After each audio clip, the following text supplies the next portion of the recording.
భువనగిరి ఎవరికి అడ్డాగా మారబోతోంది? ఎవరికి పట్టం కట్టబోతున్నారు ఓటర్లు?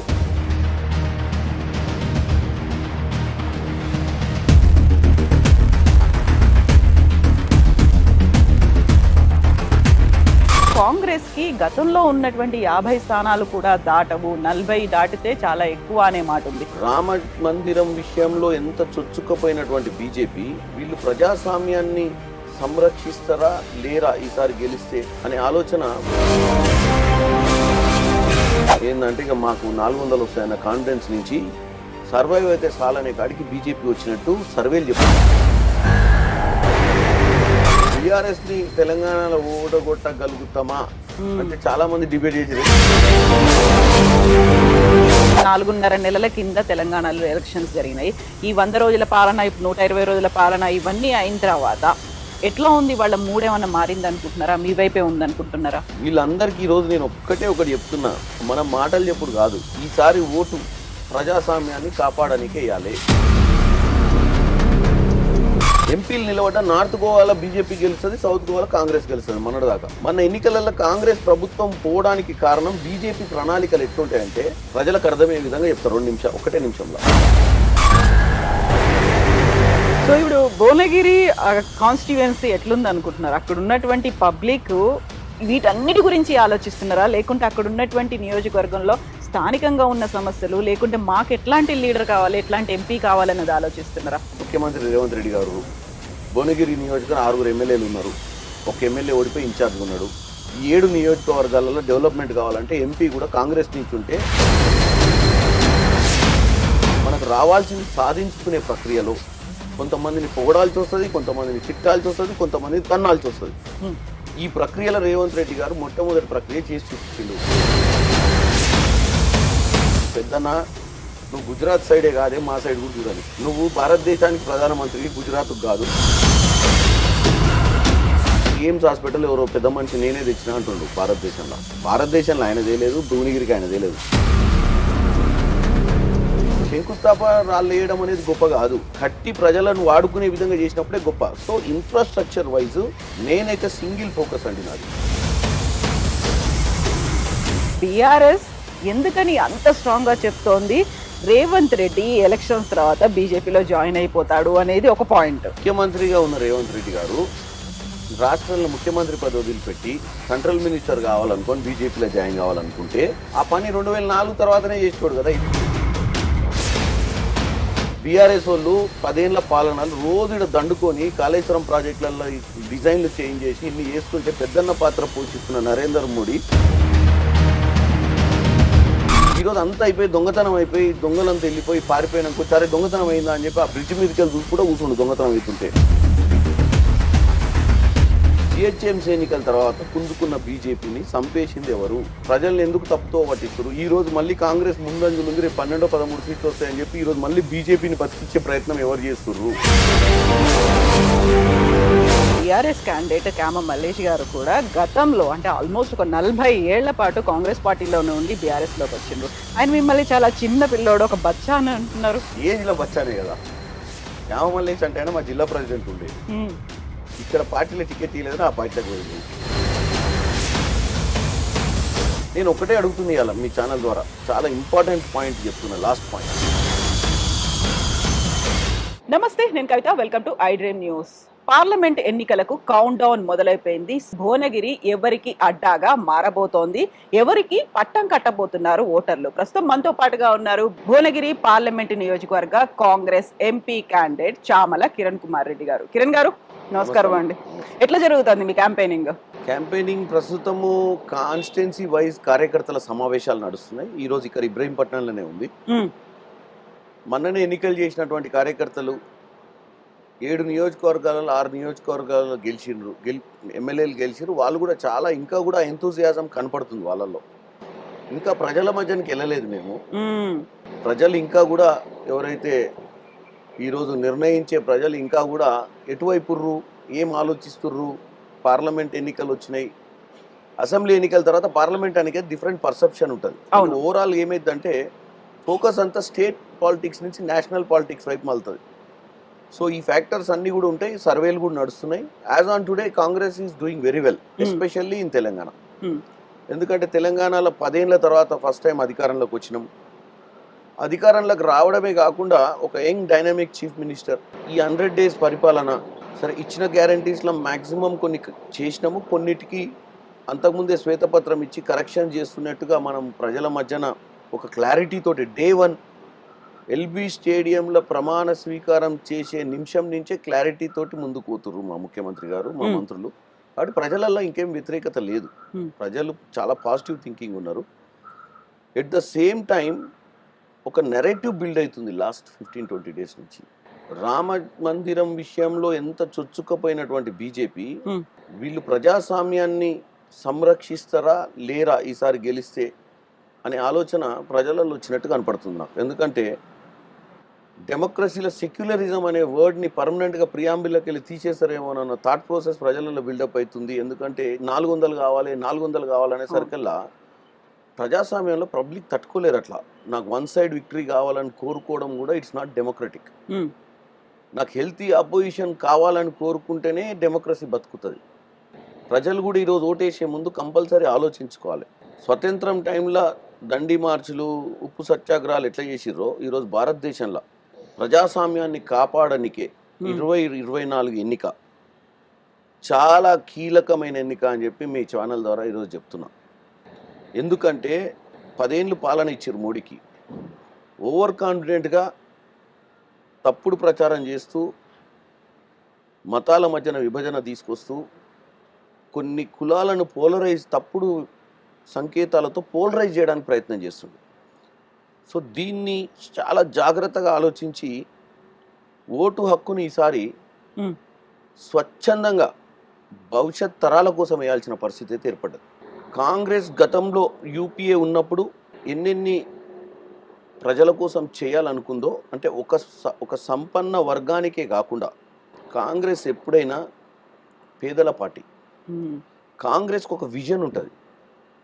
సరే దాంట్లో మాకు అప్పుడు కాంబినేషన్ ఆఫ్ పొలిటికల్ పార్టీస్ వల్ల అడ్మినిస్ట్రేషన్ ఎప్పుడు కూడా ఫ్రాక్చర్డ్ మ్యాండేట్ ఇవ్వడం వల్ల, అంటే సరి అయినంత సంఖ్య ఇవ్వకపోవడం వల్ల కాంగ్రెస్లో మన్మోహన్ సింగ్ గారి ప్రభుత్వం అనుకున్నంత గొప్పగా పరిపాలించలేకపోయింది. కానీ కాంగ్రెస్ ఇండిపెండెంట్ కాంగ్రెస్ ఐడియాలజీ ఎట్లుంటుందంటే పేదలు, సంపన్నులు, మధ్యతరగతి వాళ్ళు, అన్ని కులాలను కలుపుకొని ఏం చేయాలన్న ఆలోచన. ఒక ఎగ్జాంపుల్ చెప్తా. మన్మోహన్ సింగ్ గారి గవర్నమెంట్ అంటే మనకు ప్రపంచ దేశంలో మనం సోషల్ సెక్యూరిటీ చూస్తాం. అంటే ఉద్యోగం లేని వాళ్ళకు ఏదో ఒక గవర్నమెంట్ బెనిఫిట్ ఉండేది. అది గతంలో భారతదేశంలో లేకుండే. 100 రోజుల ఏదైతే పనికి ఆహార పథకం ఎన్రేగా తెచ్చింది కాంగ్రెసే. ఈరోజు దాన్ని నిర్వీర్యం చేసింది బీజేపీ. సో బీజేపీ ఇన్ఫ్లేషన్ని కంట్రోల్ చేయలేకపోయింది, ఎంప్లాయ్మెంట్ క్రియేట్ చేయలేకపోయింది. కేవలము ఒకటే ఒక లైన్లో బీజేపీ ఏంటంటే ఫ్రాక్చర్డ్ మ్యాండేట్ ఇవ్వకుండా ప్రజలు ఎక్సలెంట్గా వాళ్ళకి నెంబర్స్ ఇచ్చారు కాబట్టి వాళ్ళకి వర్క్ లోడ్ కేవలం వాళ్ళు ప్రొజెక్షన్లోనే ఉన్నారు. వాళ్ళు మా మాదిరిగా ఏమైపోయిందంటే మాకు రీజనల్ పార్టీస్ అప్పుడు ఉండడం వల్ల కొద్దిగా అడ్మినిస్ట్రేటివ్ ఫెయిల్యూర్స్ ఉండడం వాస్తవం. ఎందుకంటే ఈరోజు ప్రజలకు అన్ని తెలుసు యూపీఏ గవర్నమెంట్లో ఏం జరిగిందో. కానీ ఎన్డీఏలో అంత పవర్ ఉండి కూడా ప్రజలకు ఏం చేయలేకపోయారు అని చెప్పి ప్రజలు గమనిస్తారు. అయితే ఇప్పుడు మాత్రం ఇండియా కూటమిలో ఉన్నటువంటి మమతా బెనర్జీ దగ్గర నుంచి అటువైపు బీజేపీ కావచ్చు, అబ్కీ బార్ 400 పార్ అనేది బీజేపీ చేస్తున్న నినాదం. అయితే కాంగ్రెస్కి గతంలో ఉన్నటువంటి 50 స్థానాలు కూడా దాటవు, 40 దాటితే చాలా ఎక్కువ అనే మాట ఉంది. సో ఓవరాల్గా నాట్ ఓన్లీ ఇన్ తెలంగాణ, ఓవరాల్గా ఎలా ఉంది పరిస్థితి అనుకుంటున్నారు? నేను అదే చెప్తున్నా. లాస్ట్ 15 days నుంచి, అంటే నేను చెప్పింది ప్రాపర్గా కన్క్లూడ్ చేయలేకపోయినా, లాస్ట్ 15 daysలో యావత్ భారతదేశంలో ఒక ఆలోచనకు వచ్చింది ప్రజలు. ప్రజాస్వామ్యాన్ని కాపాడుకోవాలి అంటే మన్నటిదాకా వాళ్ళకు ఉన్నటువంటి ఓవర్ కాన్ఫిడెన్స్ ఏంటంటే ఇక మాకు 400 వస్తాయన్న కాన్ఫిడెన్స్ నుంచి సర్వైవ్ అయితే చాలనే కాడికి బీజేపీ వచ్చినట్టు సర్వేలు చెప్తున్నాయి. మాకు నిన్న రాత్రి మీటింగ్ జరిగింది 7 నోవోటల్లో. మా జనరల్ సెక్రటరీ ఇన్ఛార్జ్ వేణుగోపాల్ గారు వచ్చారు, మా ఇన్ఛార్జ్ జనరల్ సెక్రటరీ, మా సీఎం గారు, మంత్రులు అందరం కూర్చొని మాట్లాడుకోవడం జరిగింది. లేటెస్ట్ సర్వేల ప్రకారం క్లీన్ డిప్ ఉన్నది ఎవరికి, బీజేపీకి. ఓకే. ఎందుకంటే ఎన్నికలు ఎట్లుంటాయంటే స్వింగ్ అవుతుంది. మీరు కూడా చూసారు. బీఆర్ఎస్ని తెలంగాణలో ఓడగొట్టగలుగుతామా ఉమ్. అంటే చాలా మంది డిబేట్ చేసారు, వాళ్ళ కష్టం, వాళ్ళ దగ్గర విపరీతమైన డబ్బు ఉంది, వాళ్ళు బూతులలో కమిటీలు వేసుకుర్రు, 2 సార్లు పదవిలో ఉంది, పదవిలో అధికారంలో ఉంది, ఉంది. వాళ్ళ ఎమ్మెల్యేలు గత 8 నెలల నుంచి ఊర్లలో పని చేసుకుంటుర్రు, వాళ్ళకి ముందే టికెట్లు డిక్లేర్ చేసిండు కేసీఆర్. ఉమ్. కాంగ్రెస్ వాళ్ళు ఇంకా వీనికి ఇవ్వాలనో వానికి ఇవ్వాలనో తెలియని పరిస్థితుల్లో కొట్టుకుంటుండ్రు. కొట్టుకుంటుర్రు. ఆ, వీళ్ళకి ఎవరు ఓటు అవుతారండి, ప్లస్ వీళ్ళు డబ్బులు ఎత్తుకొని వీళ్ళు 4 ఖర్చులు పెట్టుకొని తిరిగేసరికి ఎన్నికలు అయిపోతాయని చెప్పారు. కానీ ప్రజలు అనేటోళ్ళు మనం అనుకున్నట్టు ఉమ్. వాళ్ళ డైమెన్షన్స్ మనకు అర్థం కావు. మీరు ఆశ్చర్యపోనవసరం లేదు, రేపు జూన్ 4వ తారీఖు రిజల్ట్ డే నాడు నెంబర్స్ ఎట్లా ఫ్లక్చుయేట్ అవుతాయి. ఎంత వస్తాయి అనుకుంటున్నారు మీరు? నిన్న మీటింగ్ లో కాంగ్రెస్ 100 క్రాస్ అయింది అనుకుంటున్నాను okay with the latest service. ఎందుకంటే హర్యానాలో కూడా దాకా హర్యానాలో ఈరోజు హర్యానాలో ఇంకా సీట్లు డిక్లేర్ చేయలే. ఈవెన్ ఢిల్లీలో కూడా మాకు 3 సీట్లు ఇచ్చారు. రాజస్థాన్లో కూడా మీరు గతంలో చూసినట్టయితే రాజస్థాన్లో వన్ సైడ్ వచ్చిన పార్టీలు మళ్ళీ పార్లమెంట్లో అవుట్ స్వింగ్ అయింది. మీరు అంతకుముందు కూడా చూడండి, కాంగ్రెస్కి నెంబర్ ఆఫ్ సీట్స్ వచ్చినాక కూడా అసెంబ్లీ పోల్స్లో పార్లమెంట్ పోల్స్కి వచ్చేసరికల్లా బీజేపీ స్వింగ్ అయింది. అంతకుముందు బీజేపీ ఉన్నప్పుడు కాంగ్రెస్ స్వింగ్ అయింది. సో క్వైట్ అపోజిట్ ఓటింగ్ ఉంటుంది పార్లమెంట్కి అసెంబ్లీకి. ఇక పోతే మీరు కేరళలో యునైటెడ్ ఫ్రంట్ 100% అవుట్ ఆఫ్ 80% 90% సీట్లు వచ్చేటట్టున్నాయి. ఎల్డిఎఫ్కి లేదు ఛాన్స్, యూడిఎఫ్కే. ఎల్డిఎఫ్ సో యూడిఎఫ్కే ముగ్గుంది. ఇక పోతే డిఎంకే తమిళనాడు వన్ సైడ్ ఉంది ఇప్పుడు కూడా. పోయినసారి వాళ్ళు మా అలయన్స్లో మా వాళ్ళు 10 మంది గెలిచి వచ్చారు ఆడ పోయినసారి. ఈసారి కూడా 9 మంది గ్యారంటీకి గెలుస్తారు. ఇక్కడ మేము నిన్న రాత్రి అనుకుంది ఏంటంటే వీలైనంత మటుకు బీఆర్ఎస్ నిర్వీర్యం అయిపోయింది. బీఆర్ఎస్ నిర్వీర్యం కావడం వల్ల బీఆర్ఎస్లో ఉన్న ఓట్లు లీడర్లు ఆల్టర్నేట్ ఆప్షన్స్ కోసం వెతుకుతారు వాళ్ళ కెరియర్ కోసం. ఓకే, ఫస్ట్ ఆప్షన్ వాళ్ళు ఏమి ఎన్నుకుంటారు అంటే, బికాస్ లెఫ్ట్ ఐడియాలజీ ఉన్న వాళ్ళు చాలామంది ఉంటారు మనం సౌత్లో. రైట్ వింగ్ ఐడియాలజీ అనేది బీజేపీ, కమ్యూనిస్టులతోటి టీడీపీలో ఉన్నటువంటి వీళ్ళు కొంచెం లెఫ్ట్ ఐడియాలజీ ఉన్న వాళ్ళు ఉంటారు. కాబట్టి వీళ్ళకి ఏంటంటే ఒకవేళ రాజకీయాలు బంద్ చేయనన్నా బంద్ చేయాలి, ఉంటే కాంగ్రెస్లో ఉంటే మనకు ఫ్రీడమ్ ఉంటుంది, ఒక అర్థమయ్యేటువంటి సంస్కృతి ఉంటుంది అన్న ఒక ఆలోచనతోటి జెడ్పీటీసీ స్థాయి నాయకులు, ఎంపీటీసీ గ్రామ పంచాయతీ లెవెల్ నాయకులు అందరూ కాంగ్రెస్ వైపు మొగ్గు చూపుతారు. మాకు సమస్య ఏమొచ్చి పడ్డదంటే, నిన్న రాత్రి అది క్లియర్ అయింది. మాకు సమస్య ఏమొచ్చి పడిందంటే, మాకున్నోళ్ళు ఏమనుకుంటారు, మేము 10 ఏళ్ళు పోరాటం చేసినాం కదా, మేము ఇక్కడ ఉన్నాము, మరి వాళ్ళు వస్తే కొత్త నీరు వచ్చింది రాత్రి ఈ నీరు అంతా ఇక్కడ పోతుంది, మాకు రేపు పొద్దున లోకల్ బాడీ ఉన్నాయి 2-3 నెలల్లో, మరి మా అవకాశాలు ఏమన్నా పలసబడిపోతాయా అని ఆలోచన ఓవర్ఫ్లో అయినప్పుడు. సో దానికి ఏంటంటే చర్చలు చేసి వీలైనంత మటు తీసుకుంటే ఏమైందంటే బీజేపీ అనే పార్టీకి పోకుండా ఆపాల్సిన అవసరం ఉంది. ఎందుకంటే బీజేపీ అనే వీళ్ళకి కంపల్సరీ రాజకీయం చేయాలన్నప్పుడు ఏం చేస్తారు, ఎన్నో కాడ షెల్టర్ తీసుకోవాల్సి వస్తుంది. బెటర్ ఆల్టర్నేట్ ఏది ఉంది? సో మేము కూడా ఏంటంటే we are wide open to everybody today, that they can come and join unconditionally. ఒక ఫ్యామిలీ మాదిరిగా జాయిన్ అయ్యి తర్వాత అవకాశాలు, ఆ రోజున్న పరిస్థితులు, ఆ రోజున్న రిజర్వేషన్స్, ఆ రోజున్నటువంటి వ్యవస్థను బట్టి పబ్లిక్ ఎవరిని కోరుకుంటే వాళ్ళకి సర్వేల ప్రకారం మనం భవిష్యత్తులో అవకాశాలు ఇచ్చే విధంగా ప్లాన్ చేసుకోవాలని డిసైడ్ అయ్యాం. ఓకే, కిరణ్ గారు, ఇప్పుడు మీరు ఒక మాట అన్నారు, పబ్లిక్ డైమెన్షన్స్ మారుతూ ఉంటాయి అనేది. మీకు ఆ పల్స్ తెలిసిందా? వాళ్ళ మూడ్ ఎటువైపు ఉంది? ఎందుకంటే కరెక్ట్గా 4.5 నెలల కింద తెలంగాణలో ఎలక్షన్స్ జరిగినాయి. ఈ 100 రోజుల పాలన, ఇప్పుడు 120 రోజుల పాలన, ఇవన్నీ అయిన తర్వాత ఎట్లా ఉంది వాళ్ళ మూడ్? ఏమన్నా మారింది అనుకుంటున్నారా? మీ వైపే ఉంది అనుకుంటున్నారా? First of all percentage of voting ఈ ఎండాకాలం ఇంత తీవ్రమైన ఎండలు ఉన్నాయి. అవును. అసెంబ్లీ పోల్స్కి పార్లమెంట్ పోల్స్కి వచ్చేసరికల్లా మైక్రో లెవెల్ మేనేజ్మెంట్ ఉండదు పార్లమెంట్ పోల్స్లలో. అసెంబ్లీలో ఏంటంటే 7 నియోజకవర్గ 7 క్యాండిడేట్లు వాళ్ళ గెలుపు కోసము ఒక అడుగు కిందికి దిగి బూత్ల స్థాయిలో వాళ్ళు వెళ్ళి ఎక్కడెక్కడ అవుట్ స్టేషన్ ఓటర్లు ఎక్కడుర్రో రకరకాల వ్యవస్థలతోటి ఆపరేట్ చేస్తారు. ఎందుకంటే మైక్రో లెవెల్ అంటే ఇంకా గ్రామ పంచాయతీగా ఇంకా మైక్రో ఉంటుంది. ఇక అసలు ఇంటిగా ఓటర్ కోసం ఒక ఆయన బండి మీద పోయి పట్టుకొస్తుంటాడు. సో పార్లమెంట్ ఎన్నికలకు వచ్చేసరికల్లా నేను అభ్యర్థిని అనుకోండి, నాకు 2100 బూత్ ఉన్నాయి, 964 గ్రామ పంచాయతీలు ఉన్నాయి, 16 మున్సిపాలిటీలు ఉన్నాయి, 46. సో ఏమైందంటే ఇన్ని మండలాలు, అందులో 4 జిల్లాలు ఉన్నాయి. ఇందులో 4 కాదు 5 జిల్లాలు. మీరు నమ్మరు, నాకు అటు సిద్దిపేట కూడా వస్తుంది, 3-4 మండలాలు, ఆ మండలాలు కొన్ని గ్రామాలు వస్తుంది. భువనగిరి వస్తుంది, భువనగిరి సూర్యాపేట వస్తుంది, తుంగతుర్తి, అవును, నల్గొండ వస్తుంది, మునుగోడు నగర్, రంగారెడ్డి వస్తుంది, ఇబ్రహీంపట్నంలో రంగారెడ్డి వస్తుంది. అవును, అంటే నేను ఏమంటున్నా అంటే, సో ఎన్నిక ఎట్లయిద్దంటే ఎన్నిక అనేది ఫోర్స్ఫుల్గా తీసుకురారు. ప్లస్ ఈ మనం రోజు కలిసేటోళ్ళు చాలా ఇంటలెక్చువల్ డిస్కషన్లో కూర్చుంటోళ్ళు కూడా ఓట్లు వేయరు. నేను వాళ్ళకే చెప్తున్నా ఈరోజు. రోజు గంటలు గంటలు చర్చలు చేస్తారు, సోషల్ మీడియాలో యాక్టివ్ ఉంటారు. చాలా నార్మల్గా చెప్పారు భారతదేశం పరిస్థితి ఎట్లుంది, అవును. మన ఆర్థిక పరిస్థితి ఎట్లుంది. వీళ్ళందరికీ ఈరోజు నేను ఒకటి చెప్తున్నా, మనం మాటలు చెప్పుడు కాదు, ఈసారి ఓటు ప్రజాస్వామ్యాన్ని కాపాడడానికే వేయాలి. అమెరికా లాంటి దేశాలలో కూడా ఏ కష్టం ఉండదు, అక్కడ సోషల్ సెక్యూరిటీ బాగుంది, ఉద్యోగాలు బాగున్నాయి, ప్రపంచ దేశాలకే పెద్దన్న పాత్ర పోయిస్తున్న అమెరికాలో కూడా కంటిన్యూగా ఒక పార్టీని ఉండనియరు. అవసరాల కోసం పార్టీలు మారవరు. డెమోక్రసీల పార్టీలను ఎందుకు మారవాల్సి వస్తుంది అంటే వాళ్ళకు కూడా ఇంత భయం ఉండాలని, రూలింగ్ చేసే వాళ్ళకు లిమిటేషన్స్ ఉంటాయి ప్రతి వారికి. ఇక కంటిన్యూగా మీరు పవర్ ఇస్తే ఇక డెమోక్రసీ అనేది చచ్చిపోయినట్టే కదా. టేక్ ఇట్ ఫర్ గ్రాంటెడ్ లాగా అంటే ఇంకా మీరు పబ్లిక్ ని గ్రాంటెడ్ కింద తీసుకొని నా నిర్ణయాలు ఏది తీసుకున్నా పబ్లిక్ కి నచ్చుతుందో ఒక సెక్టర్ ఆఫ్ పీపుల్ ని చంపేస్తారు. ఈ 60% పోలరైజ్ చేసి ఓటింగ్ తీసుకున్నాక 40% ఓట్లను, వాళ్ళ నిర్ణయాలను, వాళ్ళ ఆలోచనలను టోటల్గా చంపేయడమే. అందుకే ఏం చేస్తారంటే అంత డెవలప్డ్ అమెరికాలో కానీ, ఇంగ్లాండ్లో కానీ, ఆస్ట్రేలియాలో కానీ, అమెరికాలో కూడా రిపబ్లికన్స్, డెమోక్రాట్స్ ఈ మధ్య కాలంలో ఏం చేస్తున్నారు అంటే ఒక్క టర్మ్లో డెవలప్మెంట్ చేయలేరని చెప్పి 2 టర్మ్స్ ఇస్తారు. ఈ మధ్య అంటే లాస్ట్ 20 years నుంచి చేంజ్ వచ్చింది పబ్లిక్లో. 4 years ఇచ్చినప్పుడు వాళ్ళు తీసుకొచ్చినటువంటి ప్రణాళికలు షార్ట్ టర్మ్ విజన్ తోటి తీసుకురావట్లేదు కాబట్టి ఒక 8 years ఇస్తే దే విల్ డెలివర్ అని చెప్పి 2 times ఇస్తారు. ఇంప్లిమెంటేషన్ ఈజీ అవుతుంది. ఇక్కడ కూడా యూపీఏకి 2004 to 14 ఇచ్చారు, ఎన్డీఏకి 2014 to 24 ఇచ్చారు. Now there is a change needed. Public ఆలోచించుకోవాలి. ఎందుకు పాలన ఎలా ఉందని చెప్పి గత పాలనను చూసి మార్కులు వేయడం కాదు.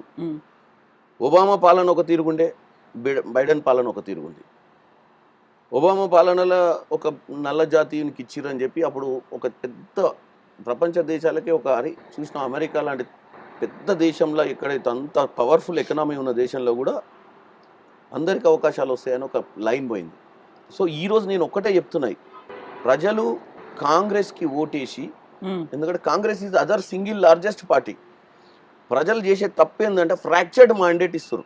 దాంతో ఏమవుతుందంటే బీజేపీ అనే పార్టీ మేనేజ్మెంట్ పోల్స్కి దిగింది. నేను క్లియర్ ఎగ్జాంపుల్ చెప్తా, బీజేపీ స్టైల్ ఆఫ్ వర్కింగ్ ప్రజలకు అర్థమయ్యే విధంగా చెప్తా. 2 నిమిషాలు, 1 నిమిషంలో. గోవా ఎన్నికలు, సౌత్ గోవా క్యాథలిక్ బెల్ట్. ఎప్పుడైనా సౌత్ గోవాలో ఎప్పుడు క్యాథలిక్ పర్సంటేజ్ భారీగా ఉంటుంది.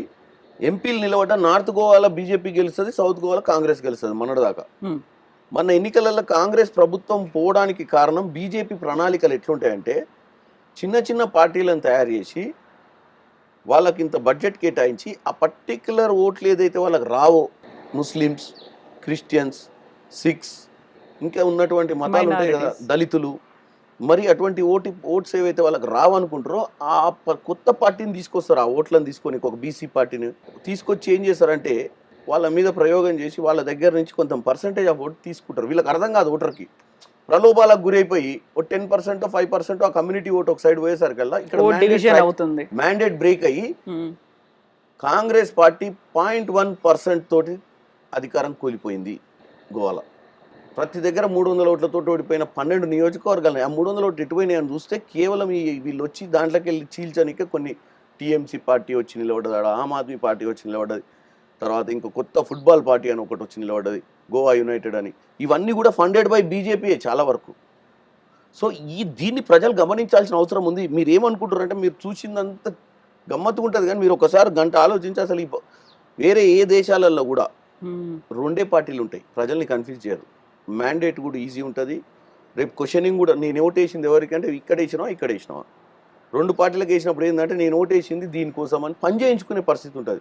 మనం ఓటు ఎవరికి వేసినాం అంటే 15, 20 మంది 30 మంది లైన్లో ఉంటే ఈ దేనికి నొక్కినో మళ్ళీ ఇంటికి పోయి చూసుకోవాల్సిన పరిస్థితి ఏర్పడదు. ఆ బ్యాలెట్ పేపర్ కూడా చిన్నగా ఉండదు. సో మన మ్యాండేట్ని, మనం డెమోక్రసీని చంపేసుకుంటున్నాం మనము. కాబట్టి ప్రజలు ఈరోజు 130 ఏళ్ళ చరిత్ర ఉన్న కాంగ్రెస్ పార్టీ, రాహుల్ గాంధీ గారు కూడా is a very sensitive man. అంటే మీరు చూసినట్టయితే రాహుల్ గాంధీని వీళ్ళు అట్లా సోషల్ మీడియా ద్వారా ఆయనను రకరకాలుగా ట్రోల్ చేసి, ఆయన మాట్లాడిన బిట్వీన్ ద లైన్స్ని కట్ చేసి దాన్ని సింగిల్ సెంటెన్స్లో చూపించి ఆయన మాట్లాడిందేమో ఒక గంట సేపట్లో 4 సందర్భాలలో ఆయన ఉంటాయి. అవన్నీ 4 సందర్భాలలో అన్నీ కూడా కనెక్ట్ చేసి ఒక వీడియో రిలీజ్ చేసి దాన్ని సోషల్ మీడియా ద్వారా ప్రజలలో సర్క్యులేట్ చేసి ఆయన ఇమేజ్ని టార్గెట్ చేసారు. కానీ is a good human being. ఇది ఒక కామన్ మ్యాన్ ఆలోచనలు ఉంటాడు. అంటే పెద్ద ఎకనామిస్ట్ ఏమంటారు, ఒక పెద్ద వ్యవస్థ నడపాలన్న ఆలోచనలు ఉండడు. మనిషికి ఏం కావాలి, మనిషి బతకాలంటే ఏం కావాలి, మన దగ్గర ఎన్ని కుల మతాలు ఉన్నాయి, అట్లా కలిసి అన్నతమ్ములు లెక్క ఉండాలి, ఒక మంచి ఆలోచనతో ఉంటాడు. సో రాజకీయ నాయకులకు మీరు అనుకుంటున్నట్టు బ్రహ్మాండమైన తెలివితేటలు, ఎకనామిక్స్, హిస్టరీ, షాజహాన్కి ఎవరు, షాజహాన్ వాళ్ళ నాయన ఎవరు, ఎన్ని అవసరం లేదు. ఎందుకంటే మన కింద బ్యూరోక్రాట్స్ ఉంటారు. ఐఏఎస్ ఆఫీసర్లు ఎందుకున్నారు? మనం కూర్చున్న తర్వాత వాళ్ళు రాసిస్తారు ఏం చేస్తే బాగుంటుందని. మన కామన్ సెన్స్, మనం ఏంది మనుషులను చూసి, ఈ బ్యూరోక్రాట్కి ఏంటంటే ప్రజా సమస్యల మీద వీళ్ళకు అడ్మినిస్ట్రేషన్ మీద గ్రిప్ ఉంటుంది, మనకు ప్రజల మీద గ్రిప్ ఉంటుంది. ఈ రెండింటి కాంబినేషన్లో ప్రాపర్గా ప్రజలకు కావాల్సింది ఐఏఎస్ తోటి కన్విన్స్ చేసుకొని చేయించుకునే పరిస్థితి ఉంటుంది. సో రాహుల్ గాంధీ గారు లాంటి వాళ్ళు మంచి హ్యూమన్ బీయింగ్.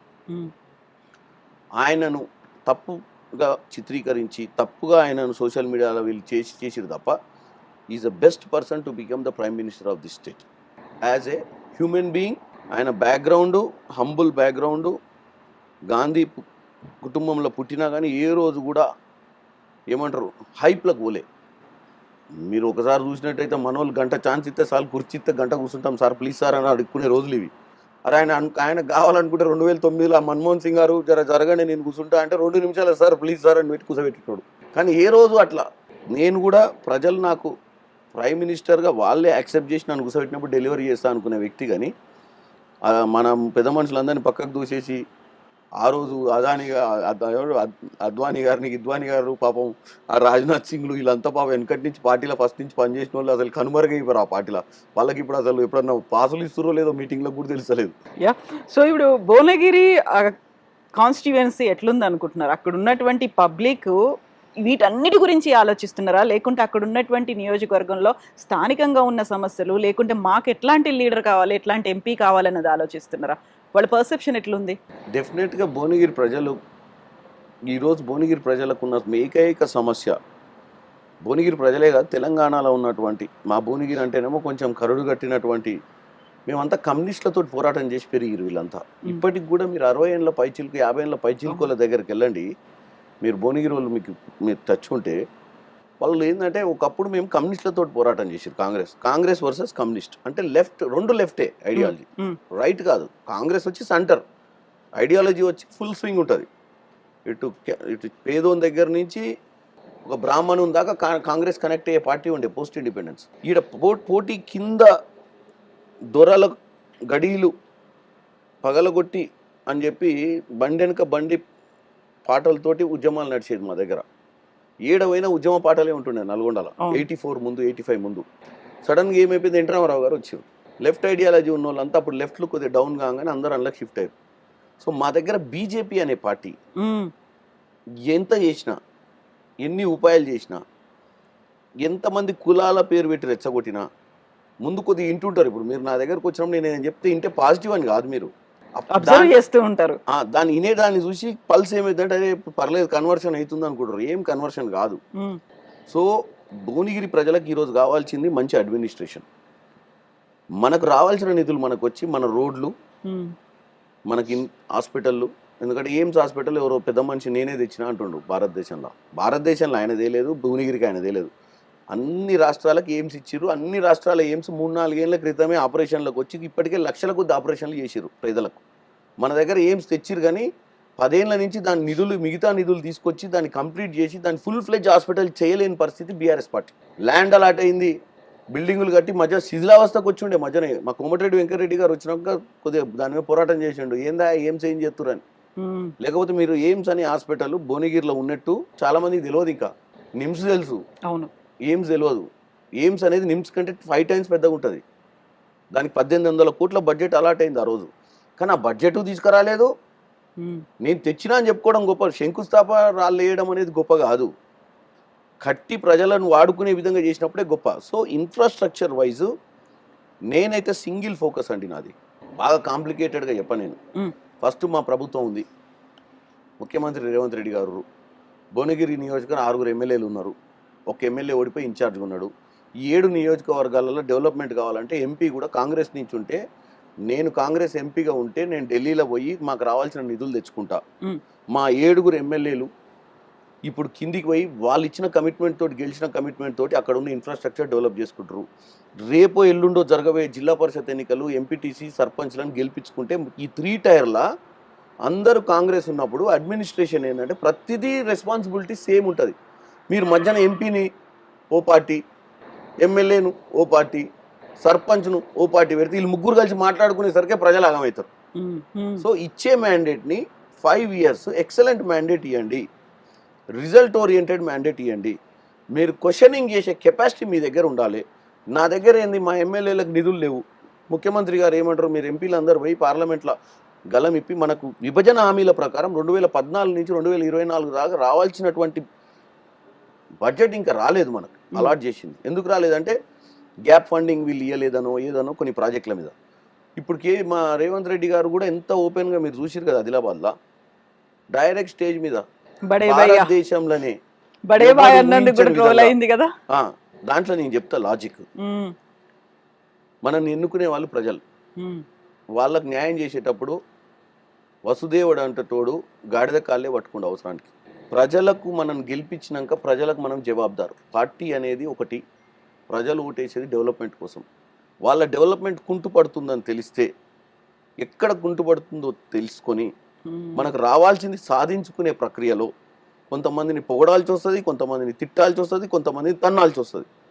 ఈ ప్రక్రియలో రేవంత్ రెడ్డి గారు మొట్టమొదటి ప్రక్రియ చేసి చూపించిండు. పెద్దనా, నువ్వు గుజరాత్ సైడే కాదే, మా సైడ్ కూడా చూడని. నువ్వు భారతదేశానికి ప్రధానమంత్రి, గుజరాత్కు కాదు. మేము కూడా మహారాష్ట్రానికి కూడా నువ్వే ప్రధానమంత్రి, మాకు ఇవ్వాల్సినవి మాకు ఇస్తే మేము ఏదో మంచిగా చేసుకుంటామని చెప్పిండు. ఇది ఇదే యాక్చువల్గా సందర్భం. కానీ నన్ను మీరు అన్నట్టు సోషల్ మీడియా చాలా గొప్పది కాబట్టి చూసినా మా ప్రధానమంత్రిని రేవంత్ రెడ్డి గారే పొగిడిండు అంటాడు. అవును మరి. సో ఈ బడేబాయ్ అనడమే కాదు, ఆ తర్వాత వస్తున్నటువంటి డెవలప్మెంట్స్ అన్నీ చూస్తుంటే బీఆర్ఎస్ ఎందుకని అంత స్ట్రాంగ్గా చెప్తోంది రేవంత్ రెడ్డి ఎలక్షన్స్ తర్వాత బీజేపీలో జాయిన్ అయిపోతాడు అనేది ఒక పాయింట్. ఇంకో పాయింట్, బీజేపీకి హెల్ప్ చేయడానికే వీక్ కాంగ్రెస్ క్యాండిడేట్లని కొన్ని సెగ్మెంట్స్లో నిలబెట్టాడు అనేది. ఇప్పుడు మనకి ఎన్ని రోజులు ఉందండి ఎన్నికలు? 28 రోజులు కరెక్ట్గా. ఇప్పుడు మనం మాట్లాడుకున్నాం, తర్వాత 28 రోజుల తర్వాత మాట్లాడుకున్నాం రేవంత్ రెడ్డి గారి స్ట్రాటజీ ఏందో. ఓకే, ముఖ్యమంత్రిగా ఉన్న రేవంత్ రెడ్డి గారు రాష్ట్రంలో ముఖ్యమంత్రి పదవి వదిలిపెట్టి సెంట్రల్ మినిస్టర్ కావాలనుకొని బీజేపీలో జాయిన్ కావాలనుకుంటే ఆ పని 2004 తర్వాతనే చేసేటోడు కదా, 9లోనే 14లోనే చేసేటోడు కదా. రేవంత్ రెడ్డి లాంటి స్టార్ మ్యాన్ని బీజేపీ తీసుకోకపోయిందా ఈ రాష్ట్రానికి? ఈరోజు కాంగ్రెస్ వాళ్ళ బదులు బీజేపీ వాళ్ళే ముందు కూడా తీసుకుంది. కానీ ఆయన ఆ ఐడియాలజీలో సెట్గా, ఆయన ఒకప్పుడు చిన్నగా ఉన్నప్పుడు ఆయన వాళ్ళ ఫ్యామిలీలు అందరూ కూడా కొంచెం ఏబీవీపీలో తిరిగేటప్పుడు కొంచెం ఉండే ఆయన యంగర్ డేస్లో. తర్వాత ఆయనకి ఏంటంటే కాంగ్రెస్ అనేది ఒక లైఫ్ ఇచ్చింది ఆయనకి. మీరు నమ్మరు, కాంగ్రెస్ పార్టీలో 2017లో వచ్చిన తర్వాత రేవంత్ రెడ్డి గారికి కాంగ్రెస్ ఆయన కెపాసిటీని, ఆయన వర్కింగ్ స్టైల్ని చూసి ఈరోజు ఇంత షార్ట్ టైంలో ఇంత పొలిటికల్ స్టేట్లో ఒక ముఖ్యమంత్రి కాగలిగినంటే లీడర్షిప్ ఎంత వాల్యూ ఇచ్చిందో. మీరు అటువంటి లీడర్షిప్ని కాదని బీజేపీలకు పోతారని చెప్పి పిచ్చి మాటలు మాట్లాడితే నేను ఒకటి చెప్తా ఇంటరా. చెప్పండి. బీఆర్ఎస్ వాళ్ళు 10 ఏళ్ల పాలనలు రోజు ఇక్కడ దండుకొని కాళేశ్వరం ప్రాజెక్టులలో డిజైన్లు చేంజ్ చేసి ఇన్ని చేస్తుంటే పెద్దన్న పాత్ర పోషిస్తున్న నరేంద్ర మోడీ, ఆయన దగ్గర ఈడీ, సిబిఐ ఇంకా రకరకాల ఏజెన్సీలు ఉన్నటువంటి వ్యక్తి ఎందుకు వీళ్ళ మీద ఇంటెలిజెన్స్ పెట్టి ఈ కుటుంబ పాలనతోటి పాపం చిన్న రాష్ట్రం, కొత్త రాష్ట్రం, మంచి హెల్తీ స్టేట్ని సంపేస్తుంటే, ఒక పసిపాపను గొంతు బిసికి చంపుతుంటే పైనుంచి చూసి ఎందుకు ఏం చేయలేకపోయిందని అడుగుతున్నా. ఆ రోజే అరికట్టుంటే 7 లక్షల కోట్లు అప్పేది కాదు కదా. ఆ రోజే వచ్చి ఇదంతా ఏంది, ఇమ్మీడియట్గా ఎంక్వైరీ పెట్టండి, రీడిజైన్లు ఎందుకు చేస్తుర్రు, అసలు దీంట్లో ఉన్నటువంటి నాణ్యత ఎంత, ఎవరు కాంట్రాక్టర్లు ఏందని చేయలేదు ఎందుకు? ఈరోజు అంతా అయిపోయి దొంగతనం అయిపోయి దొంగలంతా వెళ్ళిపోయి పారిపోయినాక సరే దొంగతనం అయిందా అని చెప్పి ఆ బ్రిడ్జ్ మీదకి వెళ్ళి చూసుకుంటూ కూర్చుండు. దొంగతనం అవుతుంటే మంచిగా దొంగతనం అయింది, దొంగలు పోయినరు, మరి దొంగల దగ్గర అవతల చౌరస్తాలు పోయి మరి వాళ్ళ దగ్గర లూటీ చేసుకున్న పైసలలో పంచుకుంటూ నాకు ఇంత షేర్ ఇయ్యి, నేను కూడా చూసినా మీరు ఎంత దోసుకున్నారు.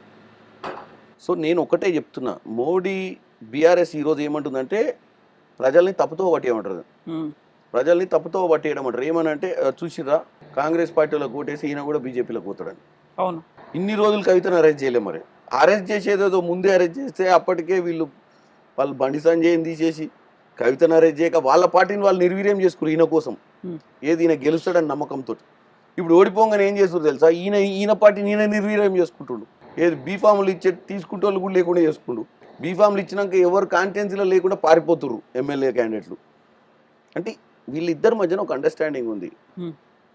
మోడీ గారు కేసీఆర్ గారు ఏమనుకున్నారు అంటే 2024-23లో కూడా నేనే వస్తా, నువ్వు బాగా స్పీడ్గా పోయినావు అనుకో ఓట్లు చిల్లిపోయి కాంగ్రెస్కి ఎడ్జ్ వచ్చే అవకాశం ఉంటుందని చెప్పి జిహెచ్ఎంసీ ఎన్నికల తర్వాత పుంజుకున్న బీజేపీని చంపేసింది ఎవరు, ఎవరి కోసం ఎవరు చంపుకుర్రు, ప్రజల్ని ఎందుకు తప్పుతో పట్టిస్తారు. ఈ రోజు మళ్ళీ కాంగ్రెస్ ముందంజలు ఉంది, రేపు 12-13 సీట్లు వస్తాయని చెప్పి ఈరోజు మళ్ళీ బీజేపీని బతికిచ్చే ప్రయత్నం ఎవరు చేస్తుర్రు.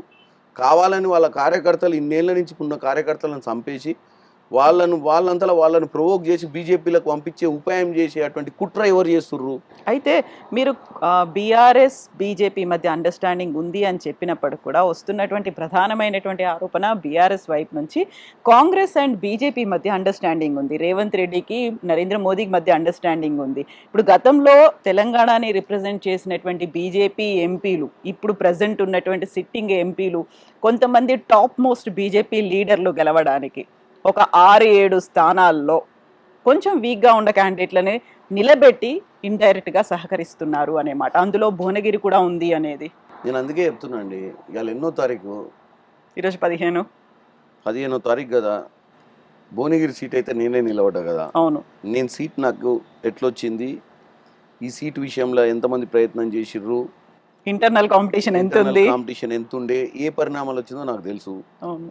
రెండోది, ఒకవేళ భువనగిరి సీటే కనుక బీజేపీని గెలిపించాలన్న పిచ్చి ఆలోచన కనుక వాళ్ళు అనుకుని అట్లా ప్లాన్ చేస్తే ఇంకా నీకు ఇంకే సీట్ మిగలదు.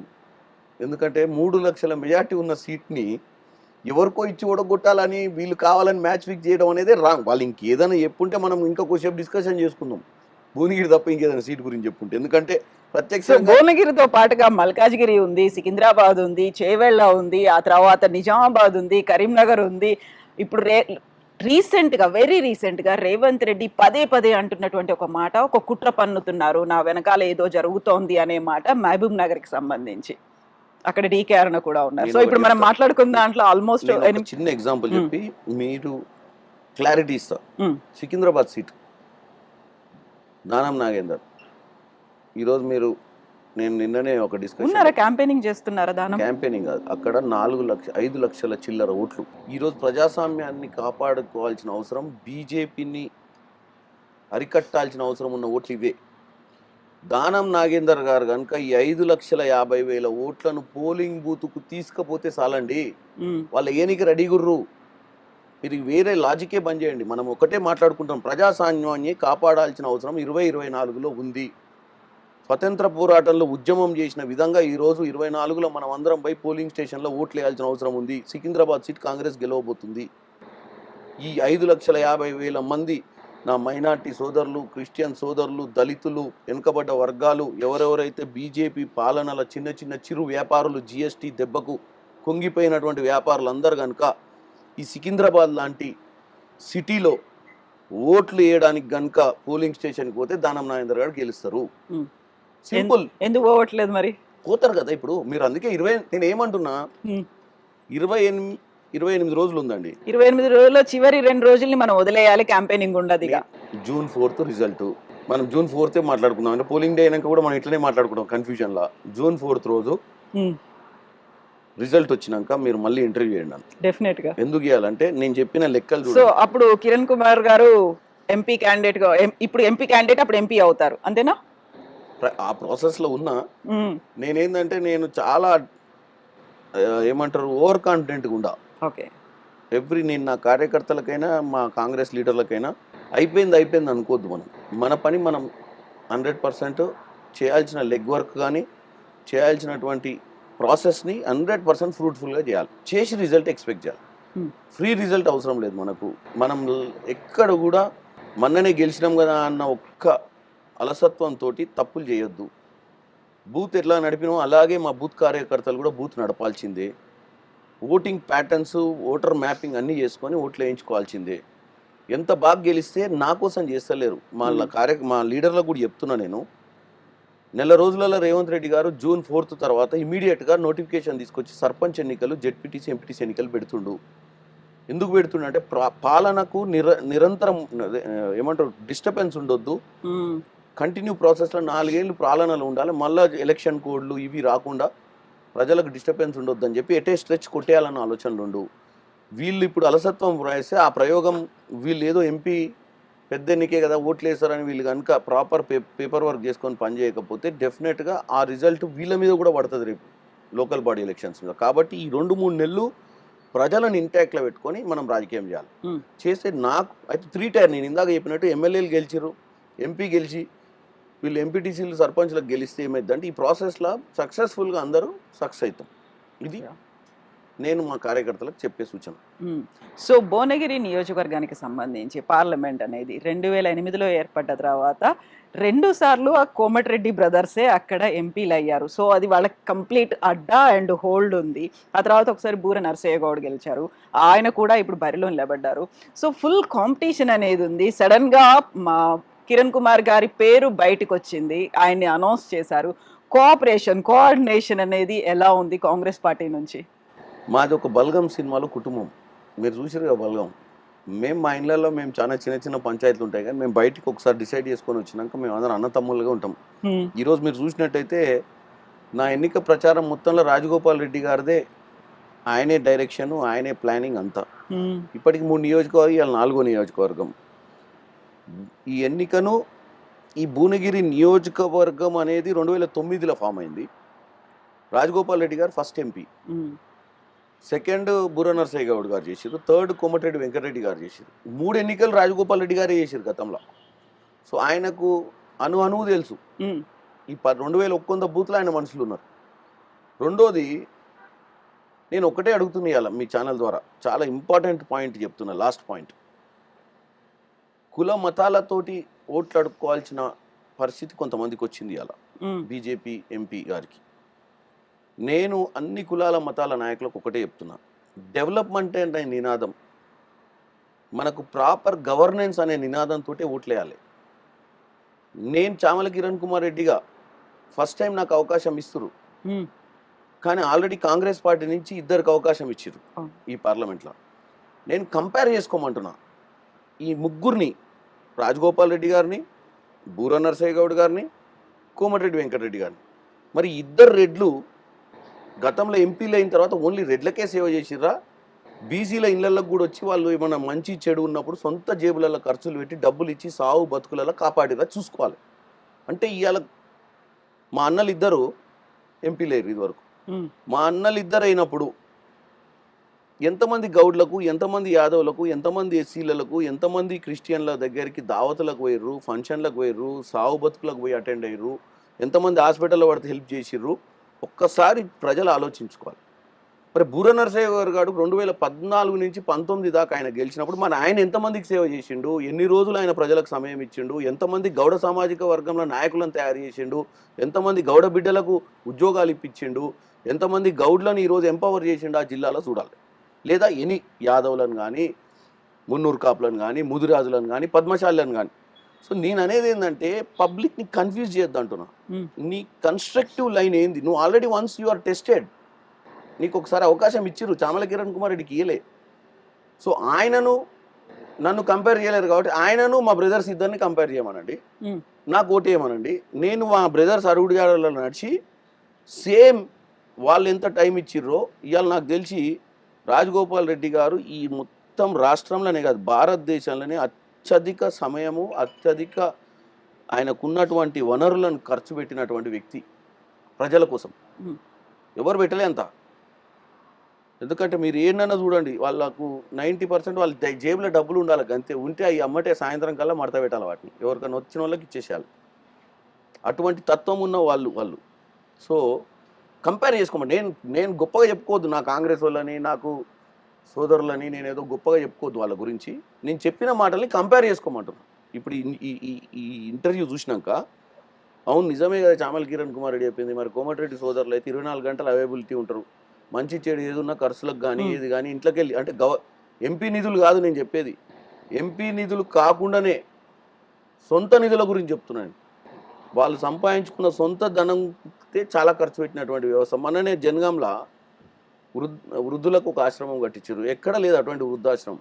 మీరు కావాలంటే అది కూడా ఒకసారి విజువల్ తెప్పించి దీంట్లో వేయండి, రాజగోపాల్ రెడ్డి గారు చేసిన దానికి. మరి దాంట్లో ఓన్లీ రెడ్లు ఉండరు, దాంట్లో అన్ని కులాల పెద్ద మనుషులు ఉంటారు. వాళ్ళ మదర్ పేరు మీద సుశీ ఫౌండేషన్ మీద కట్టారు, సుశీల ఫౌండేషన్ మీద. సో నేను అనేది ఏంటంటే ప్రాపర్ లాంగ్ విజన్ తోటి ఓటర్లు ఆలోచించాలి. సరే అందరు అడుగుతారు, రేపు పొద్దున లోకల్ బాడీ ఎలక్షన్లు వచ్చినప్పుడు రిజర్వేషన్స్ ఉంటాయి. వీటికి రిజర్వేషన్స్ లేవు కాబట్టి అక్కడ పరిస్థితులను బట్టి అక్కడ ఉన్నటువంటి నిర్ణయాలు తీసుకోవాల్సి వస్తుంది, ఉన్నటువంటి రాజకీయ పరిణామాల మీద. సో రాజకీయ పరిణామాలు, ఆ తర్వాత మీరు వాళ్ళని బ్రదర్స్ అని చెప్తున్నప్పటికి కూడా అక్కడ లాబియింగ్ అనేది బోల్డ్ కనిపించింది. కాంగ్రెస్ పార్టీలో ఎన్ని గ్రూపులు ఉంటాయో అంతకు మించిన గ్రూపులు నల్గొండ జిల్లాలోనే ఉంటాయి, ఉమ్మడి నల్గొండకి సంబంధించి. సో ఇక్కడ విపరీతమైనటువంటి పట్టు వాళ్ళకు ఉంది, ఒక అడ్డాలాగా భావిస్తూ ఉంటారు. కాబట్టి వాళ్ళకి సంబంధించినటువంటి వాళ్ళ గ్రూప్లో ఉన్న అనుచరుడికి కాకుండా రేవంత్ రెడ్డి క్యాంప్ నుంచి రేవంత్ రెడ్డికి చాలా క్లోజ్ పర్సన్ అయినటువంటి చామల కిరణ్ కుమార్ రెడ్డికి భువనగిరి ఇవ్వడం ఫస్ట్ కొంచెం కాన్ఫ్లిక్ట్ కనిపించింది. ఆ తర్వాత కోఆర్డినేషన్ క్యాంపెయినింగ్లో ఎలా పార్టిసిపేట్ చేస్తున్నారు వాళ్ళు? అదే చెప్పినా మీకు, బల్గం సినిమాలో అన్నతమ్ముల లెక్క మేము రోడ్డు మీద పోతుంటే ప్రజలు చాలా హర్షిస్తుర్రు. నిన్న కూడా మీరు చూసినట్టయితే పొద్దున్నే నేను సూర్యాపేట పోయి మా దామోదర్ రెడ్డి గారు, మా పెద్ద మనిషిని తీసుకొని ఆయన ఇంటికి పోయి నా కార్లు ఎక్కించుకొని తుంగతుర్తిలో పోయి సభ పెట్టుకున్నాం. అంటే ఒకే డయాస్ మీద కోమటిరెడ్డి బ్రదర్స్, దామోదర్ రెడ్డి గారు, శామ్యుల్ అందరం కలిసి ఉన్నప్పుడు కింద కార్యకర్తలకు జోష్ వస్తుంది. ఏందరే అంటే ఒక ఫ్రేమ్, అందరినీ ఒక చోట చూసినాము. అందరు కూడా ఒకటే చెప్తాం, మీరు అమెరికాలో కూడా డెమోక్రాట్స్కి రిపబ్లిక్స్కి ఒక 1 year నడుస్తుంది ఇంటర్నల్ ఎలక్షన్. దాంట్లో రకరకాల డిబేట్స్ అవుతాయి. అవును, లాస్ట్కి ఒక క్యాండిడేట్ ఫైనల్ అవుతాడు ఆ పార్టీలో. అది డెమోక్రటిక్ ప్రాసెస్ అంటారు. ఇది కుటుంబ పాలన కాదు, ఫామ్ హౌస్లో వండుకొని బీఫామ్ లీనికే. మా దగ్గర డిబేట్ అవుతుంది, అందరికి అవకాశాలు వస్తాయి, గొడవలు అయితే కొట్టుకునేదాకా ఏం పోదు, చర్చలు అవుతాయి. ఇప్పుడు ఏమైందంటే ఒక యువజన కాంగ్రెస్ నాయకుడు ఫ్యామిలీ బ్యాక్గ్రౌండ్ లేకుండా ఎన్ఎస్వై యూత్ కాంగ్రెస్ నుంచి వచ్చిన ఆయనకు పార్లమెంట్ సీట్ వచ్చింది అనేది కూడా ఒక సైడ్ చూడండి. అంటే ఊహకు ఒక సామాన్య కార్యకర్త ఏమనుకుంటారు అంటే, అవునా బా మనం ఇన్నేళ్ళు పని చేస్తే ఈడిదాకా పోతాం రా బిడ్డ మనం అనుకుంటారు. నన్ను చూసినప్పుడు ఓ పర్లేదు వీడు పైకి ఎక్కినట్టే మనకు కూడా ఏదో రోజు పట్టాలెక్కే అవకాశం వస్తుందని ఆలోచన ఉంటుంది కదా యంగ్ లీడర్లకు. నువ్వు ప్రొడక్షన్ తయారు చేయాలంటే రిక్రూట్మెంట్ ఉండాలి. ఒక యూనివర్సిటీలో ఎందుకు పోతారు విద్యార్థులు? మంచి యూనివర్సిటీ, సక్సెస్ఫుల్ యూనివర్సిటీ అంటే విద్యాభ్యాసం తర్వాత ఫైనల్ ఇయర్ ప్లేస్మెంట్ ఉంటే ఆ కాలేజీకి ఎక్కువ డిమాండ్ ఉంటుంది. రాజకీయ పార్టీలలో కూడా యువజన విభాగం కానీ ఏ విభాగంలోకి వెళ్ళ కానీ ఒకటి పని చేసినాక కొంత రిక్రూట్మెంట్ ఉంటే ఏమైందంటే కింద మళ్ళీ కొత్తోడు జాయిన్ అవుతాడు. ఈ కొత్త అవుట్ గోయింగ్ స్టూడెంట్కి జాబే లేదనుకోరు, ఈ కింద రిక్రూట్మెంట్ ఎట్లయిద్ది? బెస్ట్ ఎగ్జాంపుల్స్ ఎవరుంటారు? ఇప్పుడు నేనున్నా అనుకోండి, ఎవడన్నా యూత్ కాంగ్రెస్లో నెక్స్ట్ జాయిన్ అయితే ఒక 4 రోజుల దాకా చెప్పుకోవచ్చు వీళ్ళు ఏంద్రా అంటే చూచిరా కిరణ్ అన్నకి ఇచ్చిండ్రని. ఇప్పుడు మా దగ్గర అట్లా అంటే బాల్మూర్ వెంకట్ ఎమ్మెల్సీ, అంజన్ కుమార్, అదే మన రవికుమార్, అనిల్ కుమార్ యాదవ్ రాజ్యసభ, వీళ్ళంతా ఎన్ఎస్వై యూత్ కాంగ్రెస్ వాళ్ళే కదా. అంటే ఎవరికో ఒకరికి అవకాశాలు వస్తున్నాయి. బాల్మూర్ వెంకట్ కూడా బ్యాక్గ్రౌండ్ లేదు, వాళ్ళ మదర్ ఫాదర్ ఎవరు పాలిటిక్స్. చామల కిరణ్ రెడ్డి ఫ్యామిలీలో ఎవరు లేరు. ఇది ఇంకా క్వైట్ గుడ్ ఎగ్జాంపుల్. ఎందుకంటే కొత్తోడు ఏమనుకుంటాడంటే మనకు అసలు ఈ మధ్యతరగతి కుటుంబంలో ఒకటి రాజకీయాలు చేయాలంటే మనకు భవిష్యత్తు ఉంటుందా లేదా అన్న ఆలోచనని ఈరోజు ఎగ్జాంపుల్ చెప్పుకోనికన్నా వనుకొస్తుంది నాలాంటిది. అయితే మనం భువనగిరికి సంబంధించి అన్నీ మాట్లాడుకున్నాం, బీఆర్ఎస్ క్యాండిడేట్ గురించి మాట్లాడుకోలేదు. ఆ బీఆర్ఎస్ క్యాండిడేట్ క్యామ మల్లేష్ గారు కూడా గతంలో అంటే ఆల్మోస్ట్ ఒక 40 ఏళ్ల పాటు కాంగ్రెస్ పార్టీలో నుండి బీఆర్ఎస్లోకి వచ్చిండ్రు. ఆయన మిమ్మల్ని చాలా చిన్న పిల్లోడు, ఒక బచ్చా అని అంటున్నారు. అంటే నేను బచ్చానే కదండి, ఏజ్లో బచ్చానే కదా. క్యామ మల్లేష్ అంటే మా జిల్లా ప్రెసిడెంట్ ఉండే, ఇక్కడ పార్టీలో టికెట్ ఇవ్వలేదని ఆ పార్టీలకు పోయిండు. బుర్ర నరసయ్య గౌడ్ గారికి మున్గోడ్ల టికెట్ బీజేపీలకు పోయిండు. మరి వీళ్ళందరూ చాలా సీనియర్లు. చూడు బచ్చా ఇవన్నీ అన్నప్పుడు ఏమైందంటే నాకు అడ్వాంటేజ్ అవుతుంది. అంటే బచ్చా అంటే ఇప్పుడు బచ్చాలు లీడర్లు కావద్దా? సరే నేను పిల్లగాన్ని ఒక పిల్లగాన్ని ఎంపీ చేసినప్పుడే కదా. ఎవరైనా బచ్చానేనండి లీడర్లా. అవకాశం ఇచ్చినాకనే స్టాల్ వాట్ అవుతారు, ఎంత పెద్దోడైనా. క్రికెట్ ప్లేయర్ కూడా ఇంటికాడ గోడకు గీతలు గీసుకొని ఆడేటోడు గ్రౌండ్లో పోయి 6లు కొట్టినప్పుడే ఆడు ప్లేయర్ అవుతాడు. అప్పటిదాకా వాడు బచ్చగాడు గోడకే ఆడుకుంటాడు. సినిమా స్టార్లు కావాలన్నా కానీ వాడు చిన్న స్టార్ బుల్లితెర మీద వాని వీడియో వాడే తీసుకుంటాడు. వాడిని తీసుకుపోయి ఏదైనా పెద్ద సినిమా తీస్తే వాని స్టార్ బయటకు వస్తాడు. రాజకీయాలలో కూడా చాలా మంది బచ్చగాన్లే ఉంటారు. మ్. వాళ్ళకు ఒకసారి ఓట్లు వేసి ప్రజలు గెలిపించినాక వాడు బ్యాట్స్మెనా కాదా తెలుస్తుంది. ఆ తర్వాత బచ్చాలన్న వాళ్ళందరూ వచ్చి మళ్ళీ లైన్లో నిలబడాల్సిన పరిస్థితి ఉంటుంది. సో ఈసారి మీరు సిక్సర్ కొడుతున్నారు, కాంగ్రెస్ సెంచరీ క్రాస్ చేస్తుంది. 100% కాంగ్రెస్ సెంచరీ అయితే క్రాస్ అవుతుంది. నేను సిక్సర్ కొట్టడానికి అయితే మీ అందరికి తెలుసు కాన్స్టిట్యున్సీ. ఎందుకంటే నా గురించి నేను సిక్స్లు కొడుతున్నా, ఫోర్లు కొడుతున్నా అని గ్రౌండ్లోకి పోయిన దాకా చెప్పింది అనుకోండి, ఎట్లా తెలుస్తుంది? సో మనం ఆట చూడాలంతే. కొట్టడా అన్న థ్రిల్ ఉంటేనే ప్రజలకు ఎంజాయ్ చేస్తారు. ఇక 100% కొడతాడు అన్నాక మిస్ అయ్యి కొట్టలేదు అనుకో, అడిగి పోయినాక ఫస్ట్ బాలే 6 కొడతా అంటే ఫస్ట్ డిఫెన్స్ ఆడిన అనుకో, వీడు ఏంది బ్యాటే ఊపుతలేడు అనుకుంటారు. ప్రజలు చూస్తారు నేను ఏం చేస్తానో. డెఫినెట్గా మంచి ఈ రానున్న 28 రోజులు సక్రమంగా పనిచేసి అందరి కార్యకర్తలను కలవడానికి ప్రయత్నం చేస్తా. ఇప్పటికి చాలా మంది కలవలేకపోయినా నియోజకవర్గ స్థాయి మీటింగ్లు అయిన తర్వాత మండల స్థాయి మీటింగ్లు కూడా పెట్టుకుంటా. కార్యకర్తలు చాలా ఇంపార్టెంట్. తర్వాత ప్రజలకు కూడా ఒక మంచి మెసేజ్ మీలాంటి మంచి ఛానళ్ళ ద్వారా, అసలు ఈ మనిషి ఎవరు, ఈ మనిషి అనే వ్యక్తికి ఎంత ఆలోచన ఉంది, అసలు ఎంత విజన్ ఉంది, ఈయన బ్యాక్గ్రౌండ్ ఏందని తెలుసుకోవాల్సిన అవసరం కూడా ఉంటుంది. ఎందుకంటే ఈ ఇంటర్వ్యూల ద్వారా నాకు కావాల్సింది ఒకటే, ప్రజలకు ఒక మనిషిని పరిచయం చేయడమే మీరు చేయాలి. ఎగ్జాక్ట్లీ.